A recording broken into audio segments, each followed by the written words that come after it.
Bah, Charles, moi j'ai toujours été un grand défenseur du Cameroun. Ouais. J'ai toujours parlé de leur état d'esprit qui est hors du commun.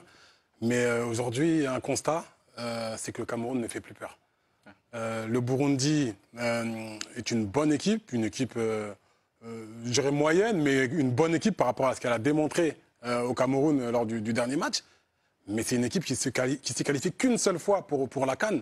Vous avez vu la première période? Vous faites partie des gens qui pensent que le 3-0. Cameroun ne devrait jamais se retrouver dans une configuration où, dans un groupe à 3 avec la Namibie et le Burundi, cravacher pour se qualifier. Namibie et Burundi, avec tout le respect que j'ai pour ces nations-là, mais le Cameroun est à des années-lumière devant. On parle d'une nation qui a quand même 5 coupes d'Afrique. Ouais. Aussi, on peut dire parce que le Cameroun sort d'une Coupe du Monde. Ouais. À la fin de la Coupe du Monde, on a tous vanté les mérites du Cameroun parce qu'il avait battu le Brésil, en disant que le Cameroun reste une grande nation du football.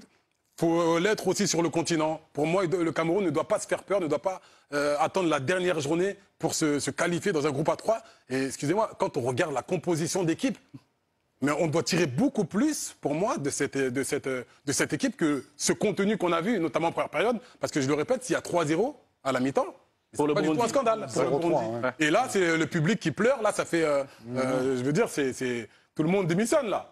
Donc c'est pas une victoire convaincante. Ils s'en sortent bien. Mais aujourd'hui, le constat est que le Cameroun ne fait plus peur. On va voir si en janvier, ce sera le cas en Côte d'Ivoire.